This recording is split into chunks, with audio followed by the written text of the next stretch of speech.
Yo, want to help the podcast?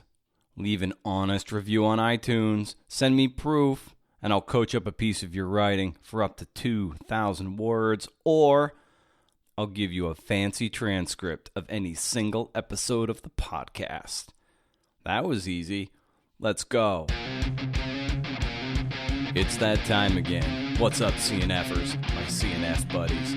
This is the Creative Nonfiction Podcast, and I'm your radio handsome host, Brendan O'Mara. This is the show where I bring you talented creators of nonfiction, leaders in narrative journalism, essay, memoir, radio, and documentary film, and tease out origins, habits, routines, influences, books, mentors, so that you can pick some of their tools of mastery, add it to your cart, and check out free of charge. That sounds fun, doesn't it? This week, I bring you episode 89 with Sarah Miner at Sarah Senia Miner on Twitter and Instagram. Well, she's Sarah Senia on Instagram. That's Sarah with an H, Cenia Miner, Minor. She is a professor and a writer, and her essay, Threaded Forms, Decentered Approaches to Nonfiction, looks to knitters, stitchers, and quilting bees to discover new and subversive models for writing memoir. In this episode, we talk about visual essays, how boredom dictates her direction, losing voice and finding it, and the ever-present battle of dealing with social media. Let's do this.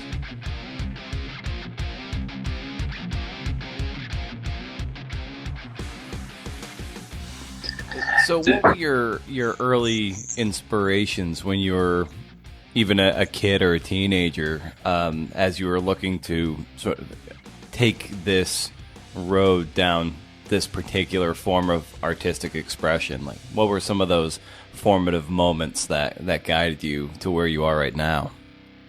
So I probably feel like it's all very accidental, but my mother recently showed me this, like a little card you would have gotten in first grade that they would have stuck on a bulletin board outside of a classroom. And it would say, Sarah Miner wants to be, and then on the little line afterwards, I squeezed in an artist, a seamstress, and a writer. And so she was like, you knew. But apparently, after that, I forgot for a long time whatever I had known. And, in college, I did art history and visual art, and I didn't really even take a creative writing class until my senior year. And that's probably a little bit where I come from, is that I have this background in looking at and thinking about art, and then I make writing now. And so sort of, I would say that I would have a hard time not doing that, not making text and shapes. But it does seem maybe it was rooted in something when I was a child.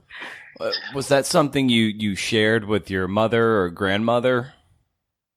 So my mother is not crafty. She's a reader, but and she's a medieval scholar, but she's not a maker of things. But yes, my grandmother, when I was young, she and I would embroider, and she had one of those bodies. I didn't know what it was when I was a child, but a body made exactly like her body, so that she wanted to make a dress for herself, she would just build it on that form.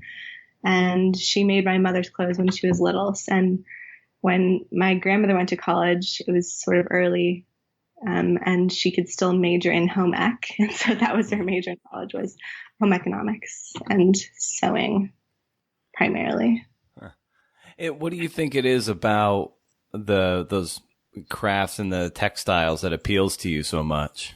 On a very basic level, it is the materials. There's something about engaging with particular materials like fabric or texture that communicates something, I think says something that is harder to communicate in text alone. And I think conceptually, some of the research I've been doing into the history of textile art, the history of fabrics, is all about how those objects are inherently narrative. So not only containing like an archetypal symbol that would suggest a story or remind the viewer of a story, but that they actually had, narrative arcs and plots and characters. And there's this whole, there's now a little field of research into quilt poetics, which is the language of quilts and how certain quilts have jokes in them based on the way they've altered a pattern, or humor based on how they have paired unusual colors. And so it's all based in the idea that quilt patterns are a type of language, and when you speak it, you can notice the variations and that they are actually communicative and narrative. And that really compels me. I like thinking about that, and I like thinking about how texts could do something, could communicate subtly in their forms as well as their language, obviously. When you approach say a piece of writing, and it's something I kind of allude to in your Threaded Forms essay, that are you thinking you've got this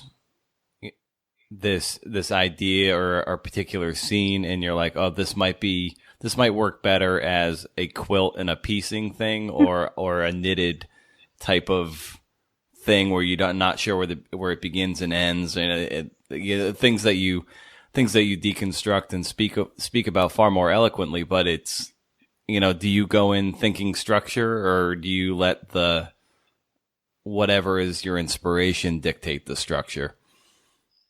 Yes, that's a good question. I think I would say I have rarely began with a structure. So I wouldn't say, like, I have a piece I'm working on right now in the shape of a log cabin quilt, and I wouldn't have found that first and then started writing. But it's more, perhaps it's more like I would start writing about something that was compelling me or an argument I had, and then I would get really stuck. Usually, I think this happens to everyone, of course, and there are lots of ways to fight through that or work your way through that. But for me, a really good way to move past that point is to really mess up the form, to put it in something else, and then the text sort of finds its way by the form guiding it in that direction. And so maybe it does seem like it's really about my process. The form is a way to keep going with the text. Yes, I know, like John McPhee labors over structure. He'll get his material and then he's like always thinking like how to make this. He might, I don't know, spend, I'm just throwing a fairly arbitrary number, but it might be like 90% of his time is just before he even starts writing, just thinking about the shape of the piece and how he wants it to look.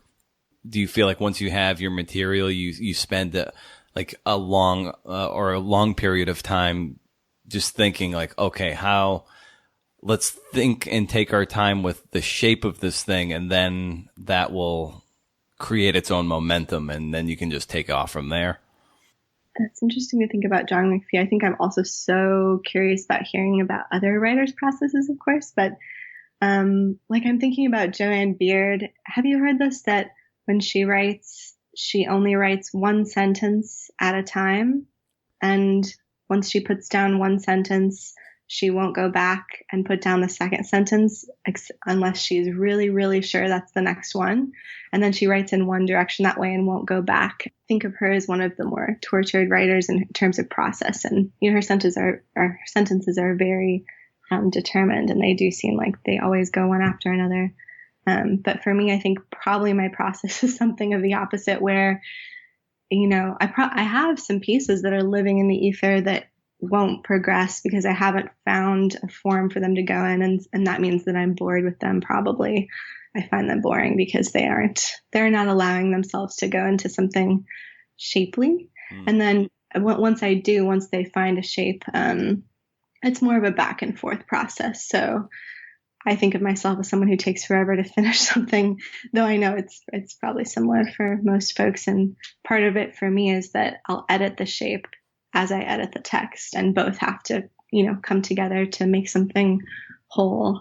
And that's why I'm often like writing in a design program, which if you've ever tried it is maddening. Wow. Yeah. Like, what program are you using when you do that? Often I was writing in InDesign for a while, which, seems more intuitive. And now I've been writing in Illustrator. Mm-hmm. So. Huh. And what, like, are you able to then take the pencil tool and like draw a shape, and then you can fit words within that? Is that how you go about it?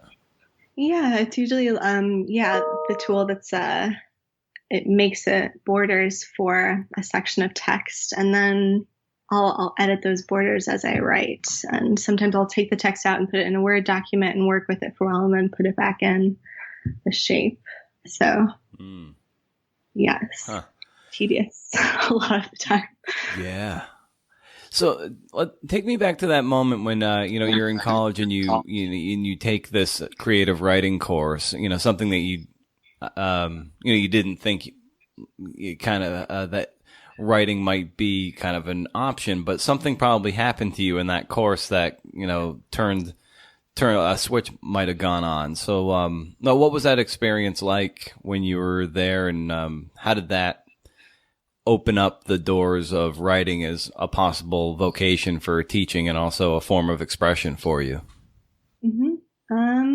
So I took that course from Kata Schwain, who's a poet who was at the Iowa Writers Workshop, and now she actually has 2 books of nonfiction, I believe. But the way she taught the essay was, I think, coming from maybe a poetry background. So the essay was something very fluid that could be shaped, that especially could use the imagination as a way to drive an idea or a scene or something towards the end of it. And that felt, a lot of the ways she talked about the essay were ways I was familiar with talking about art, and it just made a lot of sense for me. And I had been a big reader and I liked books a lot and loved to read. And so it did, things kind of coalesced at that point. What were you reading up until that point? I'd taken a semester abroad right before I took Kata's class. And so I was reading books, about the places I was visiting. And so I had read, like Arundhati Roy's The God of Small Things and this book called Christmas in China. And so it was a lot about writing that was about the context someone had found themselves in, or writing that was about the self, but the self engaged with the world. And so that, I think, got me interested in the essay, which is personal, of course, but I think always in conversation with something larger. So Kata taught us from the John D'Agata, The Next American Essay, which I think it's an anthology, but it's making the argument that an essay, has existed in many, many different forms for a long time. It includes The Body by Jenny Booley, which is just footnotes with the main text redacted. So white space is definitely at play, even in those examples. But for me, I always think about Albert Goldbarth, who's a poet by training, but has a book of essays. And he has this essay called The Flea, and it's in that collection too. Do you know it? I don't. No. Yeah. Tell me about it. It's a personal essay, but it pulls together everything from Dutch painting to the plague to our invention of the microscope, and how all of these are related to sex, and for him personally and historically. And so it's really winding together some huge frames and lenses down to a personal experience. And I really liked that. That seemed very artful to me, the pulling together of so many different topics. And so that was, and there's imagined space in there. There's personal scene. There's a lot of research that's pulled in, but is made very beautiful. And so a lot of gymnastics going on there in terms of the essay. What stories really sort of trigger your taste? Like there's a click that goes on in your head and you're like, oh, that's something that Sarah Miner wants to write about. What are those things that really sort of stick in your craw and you're like, all right, this is something I need to lean into for a while? Well, now that I'm working on a project, I'm always on the lookout for an intersection of text and textile, right? So that's, if I were to come across that, that would be very interesting for me. But often, I think it's a topic that I write about is often something I've been angry about for some time, and which usually means that it's something I've thought about. I think that emotion makes you think something through in depth. And then usually when I'm writing, it's because I have a question about that, or because I feel like I'm able to just contextualize that question clearly. Not that I really have an answer, but that writing about that will be a question that I clarify and situate in a context.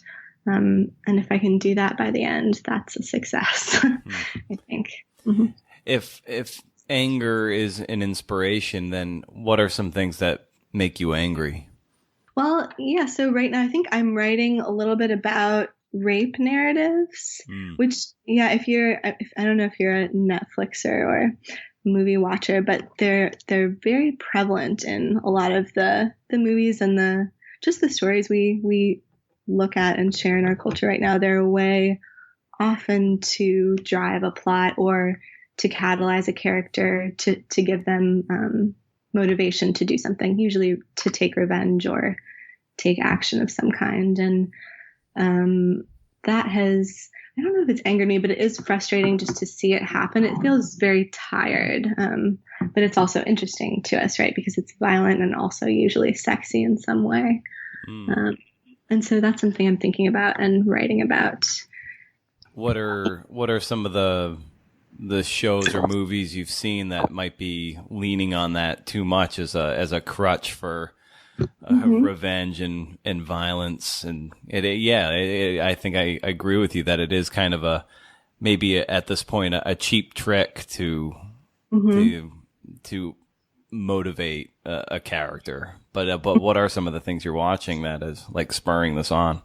Yeah, I think so. People have talked about this one a lot, but Game of Thrones, of course, has, it's maybe one large rape narrative, the whole series, and then embedded in it are several other small ones. And the makers of the TV show have added additional ones, I think, to skip plot holes or push the story along. And so, of course, this doesn't ever mean catalyzing a female character. Usually it means that they're the person that's being saved or who is turning someone else to action. There's so many. I think it would be harder to find a television series that is violent and sexual that doesn't have a rape narrative in it, that's specifically used to catalyze the plot and not to develop a female character. But I'm thinking about Wind River. Did you see that movie? No. Came out last year about I guess he's a ranger in the forest who finds the body of a girl who's kind of frozen in the snow but also dead. And it is about I think it's a movie that wants to be about Native women and how they're not seen or able to speak a lot of the time and are being kind of subsumed by colonial strategies still. But Native women don't speak in the movie ever. There's not one who has lines. It's mostly about those who are avenging and solving this problem who are, often white. So that's, I think, a really good example.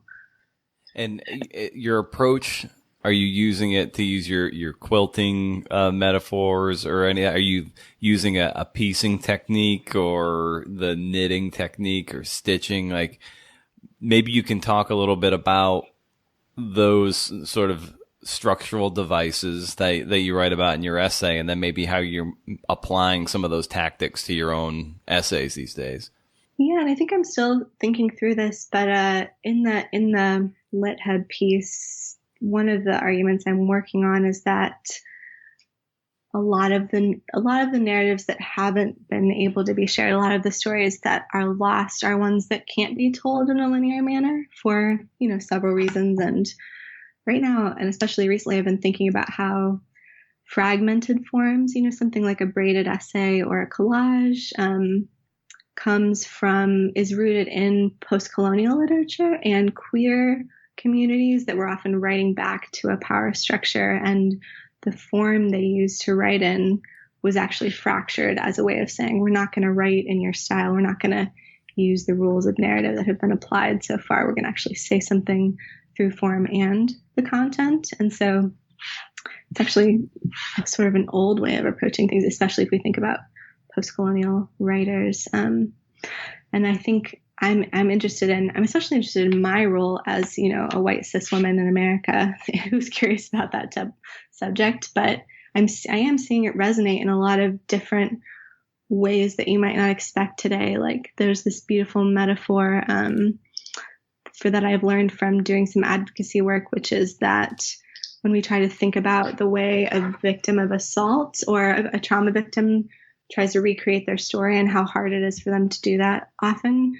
they use the metaphor of a wall of sticky notes that has, each sticky note has, something that happened during the event. And for a trauma survivor, it's often like trying to piece that story together via sticky notes. And that's why it comes out so disjointed sometimes, because of the chemicals that are released in your brain as you experience trauma, and you have a difficult time storing memories and then putting them back together. So, that reminds me of piecing, of course, putting sections together and making a larger picture that's maybe nonlinear.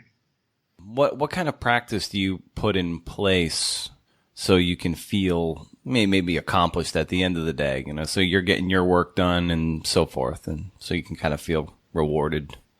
Being a teacher is an interesting role because I think a lot of creative energy does go into your classroom and your students. And so it's often hard for me to go home and write after I teach. But when I do, I really like to write in the evening. I think a lot of folks have trained themselves to ask their brain to work in the very early hours, and that's how they sneak their writing time, or they steal their writing time from the world, from the rest of their world. But for me, it is the late hours. And so if I find myself there trying to make something and I can't, or I'm stuck in some way, I've learned, or I know that it means that I haven't been reading enough. And reading really is this, a process that I go back to whenever I can't make or go forward.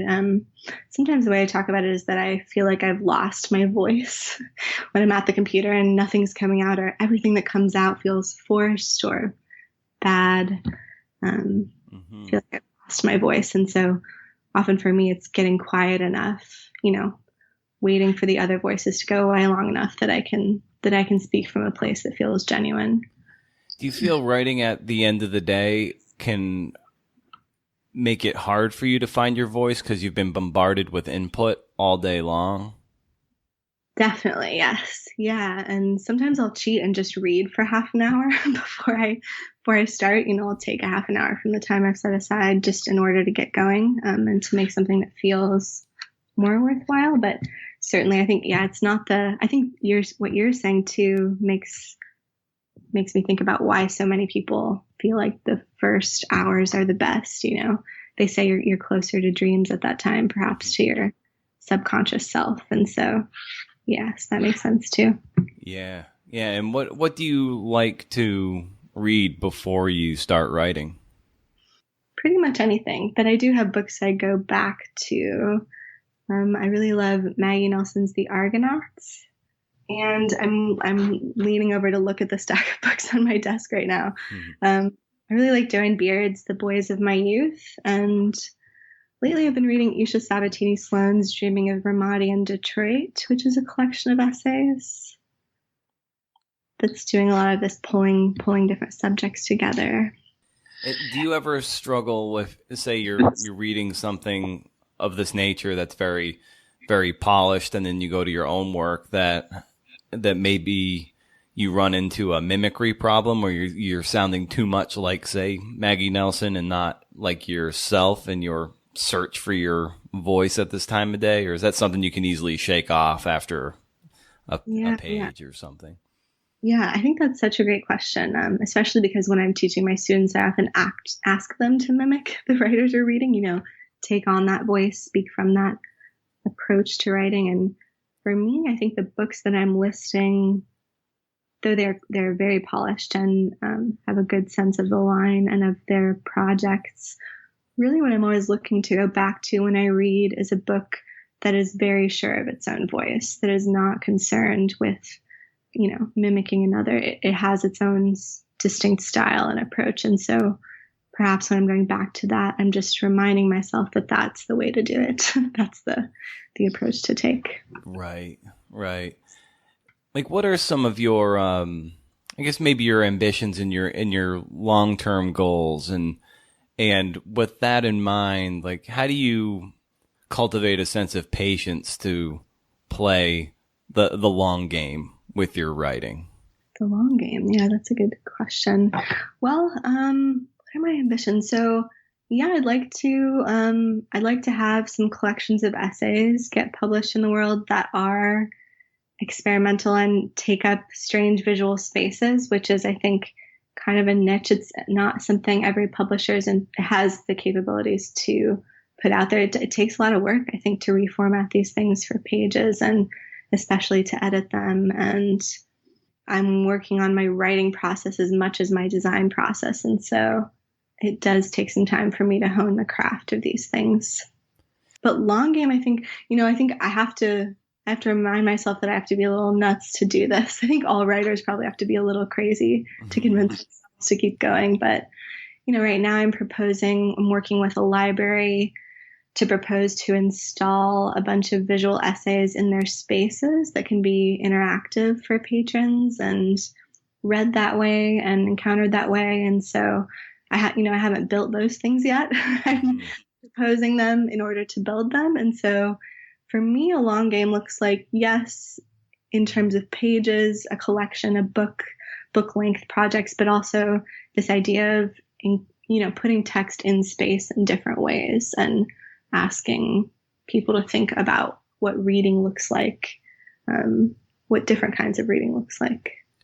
Do you ever find yourself struggling with looking over your shoulder and comparing yourself to other writers, younger or even a little older, and you kind of wonder how are they able to do what they're doing at this such and such an age, and when I was at that point, I was this little seed and somehow they feel anointed. Do you ever find yourself with that kind of that jealousy struggle sometimes, or have you been able to avoid that altogether?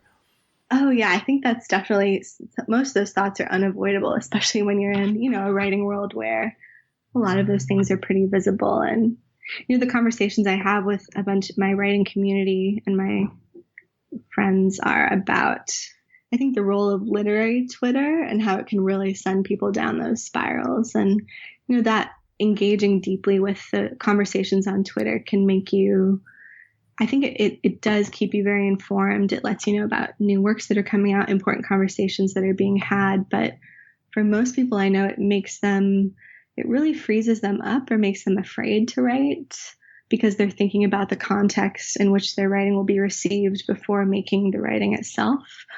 And so, for instance, I've really tried to disengage from those platforms, though, of course, not all the way. But I think, I just started this new job in Cleveland this year, and I'm pretty young to be an assistant professor. And a lot of the ways I've kept going is by really just thinking about where I'm at right now and trying not to think about what the result will be, because that would freeze me up also. It would make me unable to really make my work, to write in my voice, as I've been trying to say, I think. Yeah, because I was having a conversation with a friend of mine who's an illustrator and painter yesterday, and she's just in this weird place where she has this almost deep anxiety about being able to, she's kind of burned out, but she doesn't feel like she deserves to step away from it because she's, going to lose her edge, but she's running the car into the ground. And then it's just this thing where she's kind of growing resentful of the work itself. And, yes. And part of it has a lot to do with looking at everyone's highlight reels on Instagram or Twitter and compared to the muddy shit that you're stuck in. And then it just kind of heightens the level of anxiety that you're not doing enough and you're not accomplished enough. And you said that with literary Twitter and everything, it's kind of the same way. You're seeing everyone's A game, but you're not seeing, to borrow a baseball term, the 500 swings going on in your basement. Perfect. Exactly. Yes. Yeah. And I have a mentor, Eric LeMay, who is an essayist and does some really cool visual essay work too. And his approach to teaching, I think, is to know that all students and all writers, I think, at every level of the profession are in some way limited. The possibilities for what they're going to do are limited by all the pressures of the outside world, be it Twitter or the critiques they're getting or the other things they're reading that are making them question the work they're making. And he famously says that writers require leisure to do their work. So not that it's taking a break ever, not that it's going on a vacation from your work, but you actually need it as part of your process to digest what you're doing and think back. And for me, I think leisure from Twitter a lot of the time, like vacationing from those outside energies that would limit me in other ways. And my friend Misty Morrison, who's a painter, always tells her students that when they're stuck with what they're doing, when they're tired of it, they don't want to make it anymore, they should go to the hobbies that are their secret hobbies. So what they really make on the side, like if you're a journalist who writes poems, or if you're an essayist who's secretly doing watercolors, do that for a while. And that's, the making energies are still moving, but you are giving yourself leisure time from whatever you feel stuck with. What are some things that you like to do that's part of your process away from the computer that helps inform your writing? Yeah, that's a good question. So I think I really used to think and tell myself that all of my writing began with heavy research. That, that's kind of the field I came from. The way I learned to first put things on paper was in art history. And so I still, whenever I'm writing an essay, I still come back from the library where I'm teaching, at the school where I'm teaching, with a huge stack of books, like crusty old books on subjects with, beautiful old dated approaches to them, or really smart arguments. And so sometimes for me, it's like having my own thought, my own usually frustration, and then sitting with ways that other people have thought about that and either writing back to that or writing against some of those things. That helps a lot with my process. I think are you asking too about like I do embroidery on the side, or I will mess around with quilting, that I sometimes put in my work when writing is bothering me. Mm-hmm. Mm-hmm. And you mentioned earlier too about mitigating or limiting social media and so forth, because that's it's great in a sense because it can connect us, but at the same time it can be incredibly toxic depending which sort of rivers you paddle down. And how do you balance those aspects of the sort of the need and the utility of your Twitters and Facebooks and Instagram versus unplugging and being able to just step aside and do the work and do deep work, as Cal Newport might say, who's a best-selling author, gets a ton of work done, ton of books, ton of research, ton of teaching with no social media platform at all. So like, how do you strike a balance?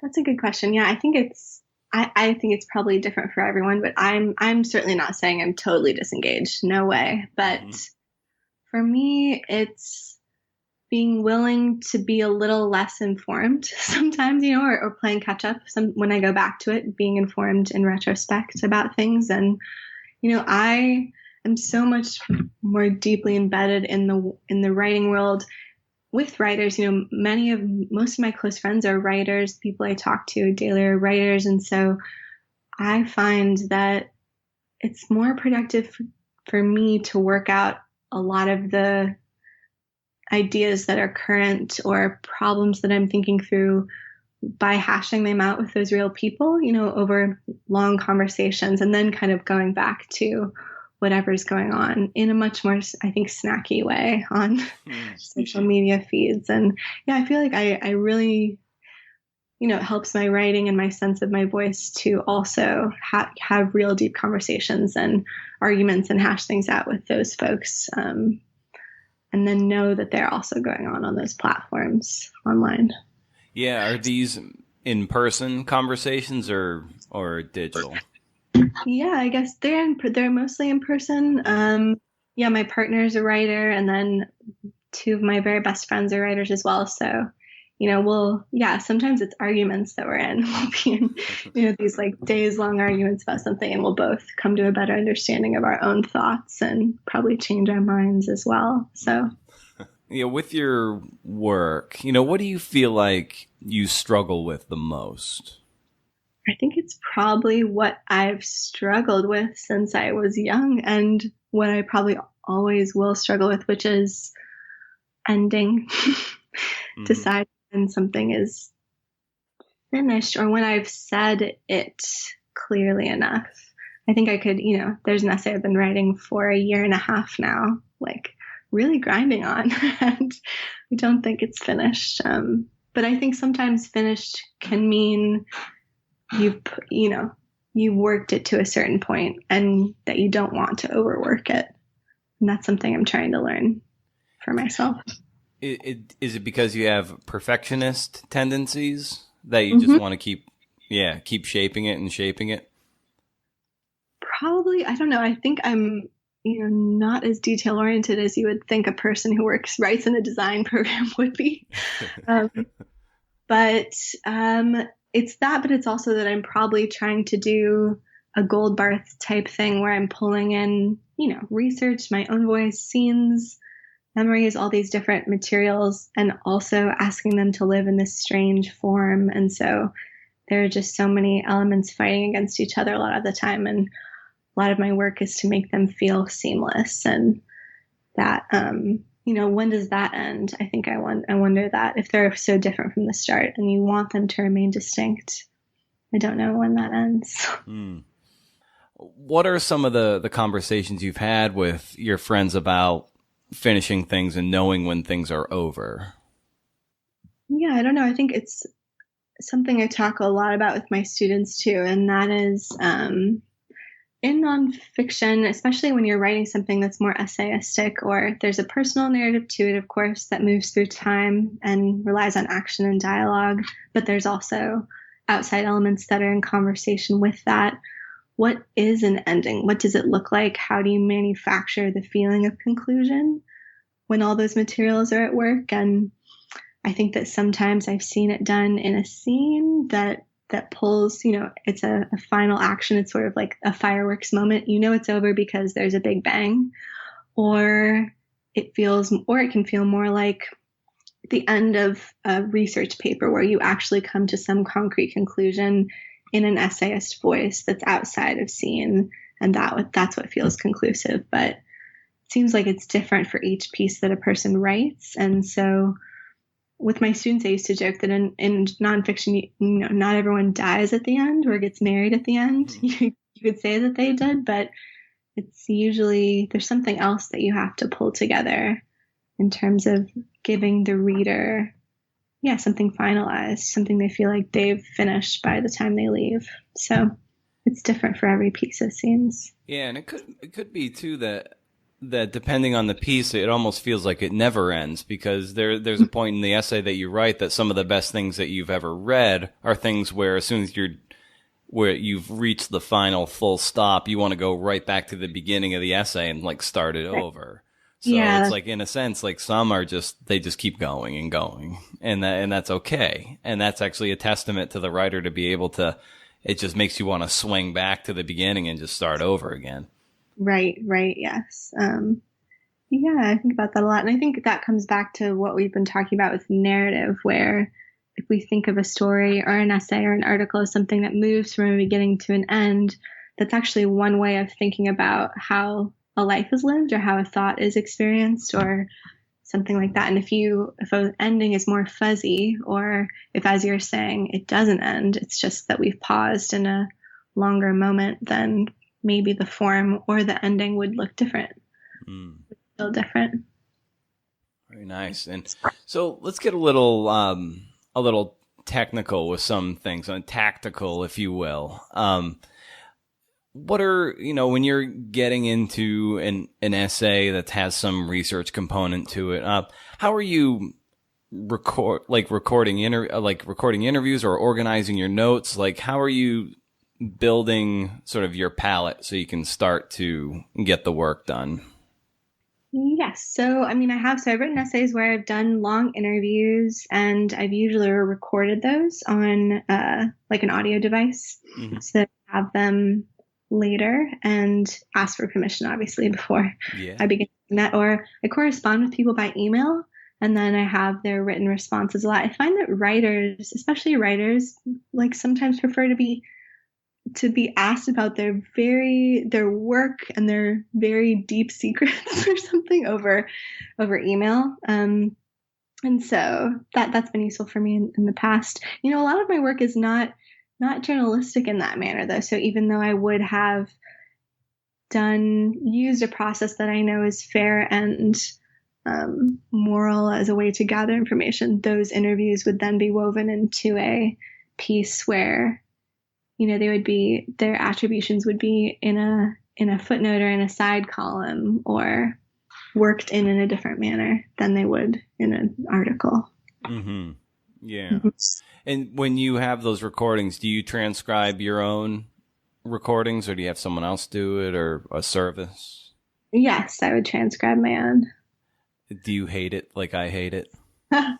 It takes so much time, right? Yes. It's incredible how much time it takes. Yeah. It's a big reason why the podcast right now doesn't really have a lot of transcripts, because to me, it's a 3-to-1 thing. If it's an hour long, it's going to take me at least 3 hours. Oh my gosh. That seems fast, actually, to me, that it would take 3, because you can't type at the rate of a voice. No. And I hear having a foot pedal helps, because you can keep your hands free and pause the recording and record with your feet.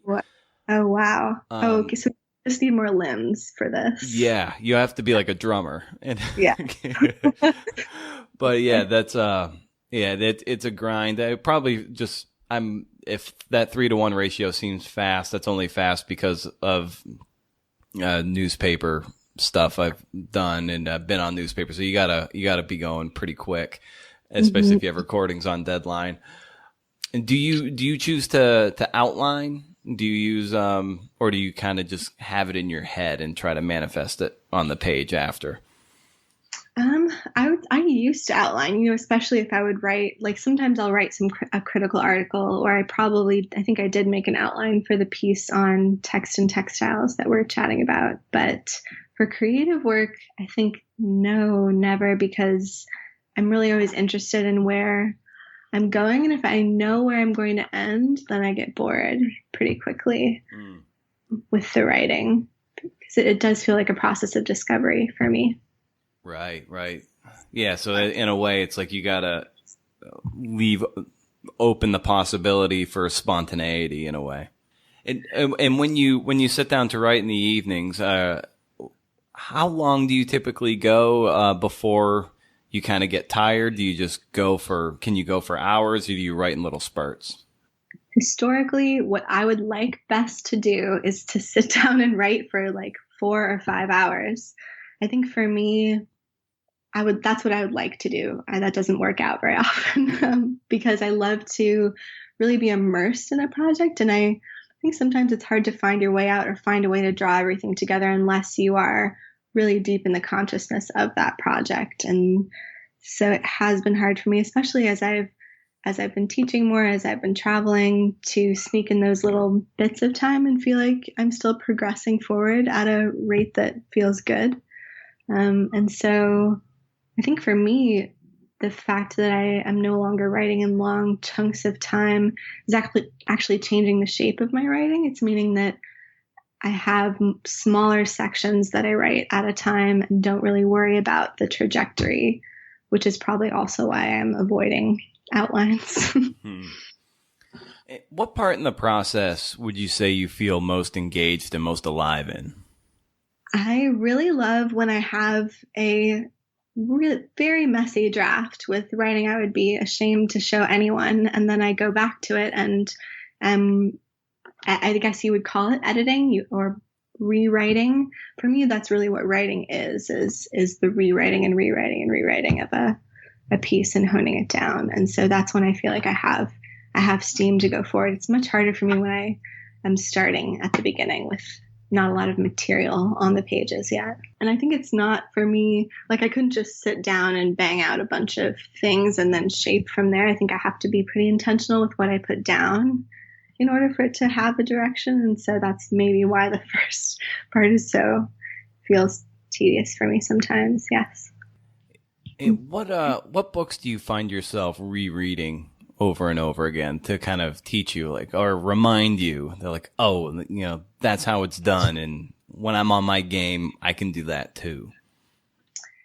Yeah, we talked a little bit about those, like the Argonauts is one I go back to a lot. Lately, I've been looking at Elena Skilianos's You Animal Machine, and it's Eleni Sikilianos. Actually, it's a Greek name. I'm not sure I'm pronouncing it correctly. And how do you try to avoid the feelings of self-doubt, and what kind of self-talk do you use when you're a bit down or in a creative funk to kind of pull yourself up out of that kind of rut and mud? Yeah, I think I just really try to be present with the place that I am currently, and try to avoid thinking about, things I wanted to achieve by this point, but feel like I haven't, or feel like I'm behind on. I have a creative dissertation due a year from now, and it feels like the timeline is coming up pretty quickly. And so thinking about that timeline, right, I'm not gonna do work by thinking about that timeline. But if I forget about it for a while, I might actually get something done. And so it really is for me about focusing on the present moment, what I'm doing now, what interests me right now, not what I should be researching for the next piece, or not the deadline that's coming. And you said you look at some other visual forms of things for inspiration. Are there any documentary films or podcasts or radio that you also listen to and consume as a way if I do it as well as they're doing that podcast, I can make my sort of visual essays better? Mm-hmm. Yeah, I love documentaries. I recently watched, have you seen the documentary Tickled? No, but I'm going to now. Yeah, it's pretty dark. But it was, I think, watching documentarians put their things together makes me think a lot about the essay and about nonfiction and the approaches you can take while doing it. I think in that documentary, they really broke the fourth wall, or it's probably more like the fifth wall, by bringing in the subject of their documentary, who showed up at the Sundance showing of the film, and they include these interviews with him and his being present. And so, yeah, that was a very interesting moment for nonfiction and reporting and documentary that happened. And it's about what started out as competitive tickling. So men who were hired to see how long they could be tickled and withstand it. But then that became quickly pornographic, and they were, sort of held hostage for the videos they had made by the maker. I don't want to spoil it for you, but okay. Yeah, wow. It's a dark film. Wow. But very interesting, well made, I think. And they do, there's a lot that you get to see about the process that's cool. And then also I really love the New Yorker Fiction podcast, where they have folks come on and read. And my partner and I have taken some very long road trips over the past 2 years. And some of my work has started while I've been frantically scribbling in the passenger seat, right after one of those, or even during them when I feel like I've, done that thing where I hear someone really writing from a voice that is theirs and not thinking about the pressures that would be reshaping that or questioning that. Or, I really love listening to work aloud. It's like reading, but sometimes better. Yeah. Yeah. Are there any points of grammar or craft that you coach people on, that's that may be a real simple tweak that you see that a lot of people might be making a mistake on, but it's something that, when done well, it's something that can really make somebody's writing pop?